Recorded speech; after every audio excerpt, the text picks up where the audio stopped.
kailangan i-surrender. Kailangan surrender yung mga anting-anting agimat o pangontra natin sa mga manggagamot. Bakit ba nagkakaroon ng ganito? Kailangan i-surrender natin at bakit ano ba dahilan nila? At ano ba yung dapat? Tara, pag-usapan natin.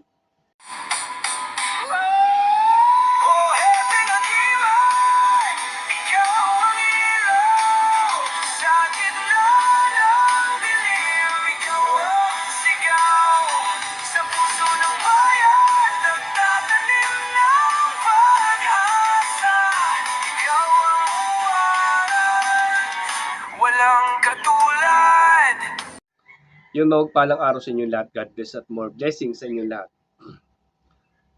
Meron kasing katanungan nating kagimat na about sa may manggagamot sa kanya na kailangan mo i-surrender yung mga pangontra mo. Yun.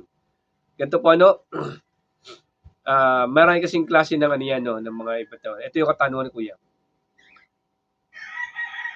Maraming katotohanan na interest at saka mayroong katotohanan na dapat tanggalin. Okay? No, yung mga nagamit muna na aklat kay Anthony Slatic Valderrama Recta kay PM, siya may-ari ng Rex Bukal Center. Para hindi kayo maligaw.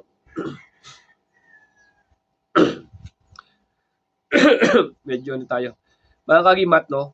Sa katanungan ni Kuya, ba't sinusurrender yung mga anting-anting o agimat o pangontra? Actually, alam mo, dalawa kasing factor yan eh. Yung isa kasi niya, mga kagimat, meron kasing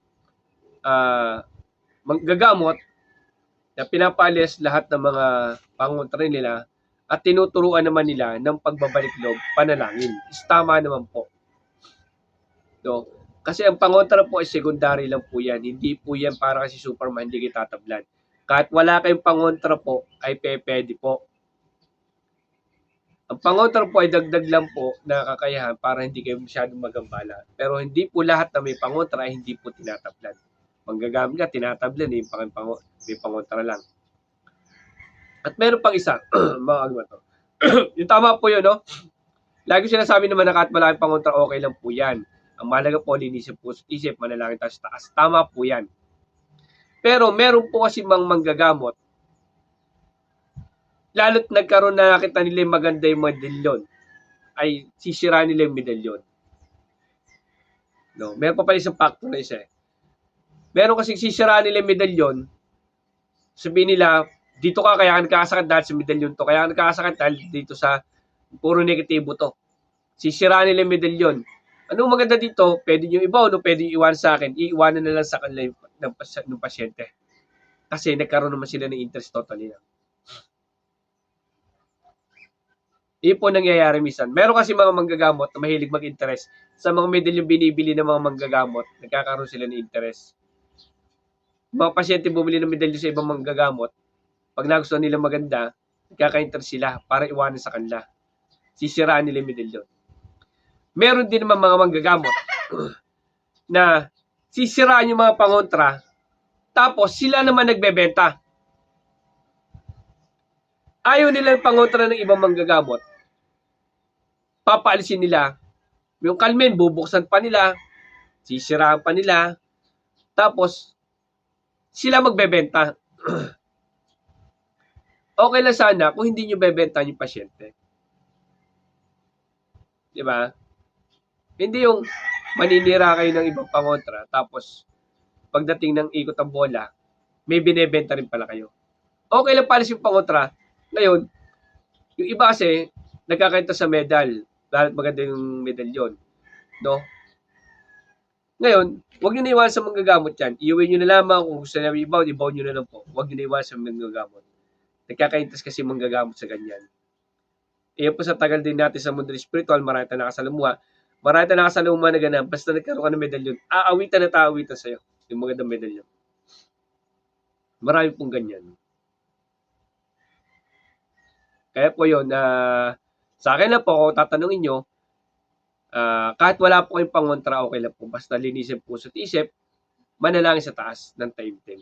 Matuto kayo magpatawad at humingi kayo ng tawad. Yun po pinakasusi po yung pagtawad sa taas. Pananampalataya. Yung gamit po, sabi ko sa inyo, secondary lang po yan. Dahil nga mahilig naman yung iba sa mga pangontra, kaya nag-i-stay ng pangontra din yung ibang manggagamot.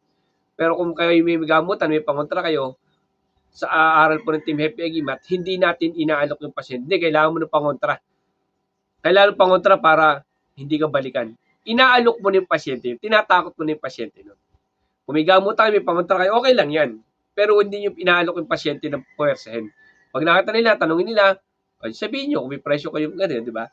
Pero yung po person yung pasyente, hindi po sa aral ko ng Team Happy. Pag may magagalit to, kung may tatamaan po doon, sasabi lang po ako ng totoo, kung kaya sa aral namin, skip lang po kayo. Sabi ko lang po ng totoo, na mayroong mga manggagamot na nag-enter sa mga medalyon ng mga pangontra ng mga pasyente. At meron din naman, sisiraan yung pangontra para mabenta yung pangontra nila. Kung ako po tatanungin nyo, hindi nyo po talaga totally kailangan ng mga pangontra. Ang kailangan nyo, manalangin sa taas, magdasal, dinisip puso't isip. Hindi ko ipapasukan ng negatibo. O yun. Tapos yun nga, puso't isip, yung pag-iisip natin ng tamang hinala, alisin po natin yan. Okay? Ayun po, no? Sana nasagot natin yung katanungan ni Kuya, no? Na bakit yung ibang manggagamot, kinukuha yung mga pangontra o mga agimat o anting-anting ng mga pasyente. Yun po yung mga iba't ibang klase nangyayari po talaga. No?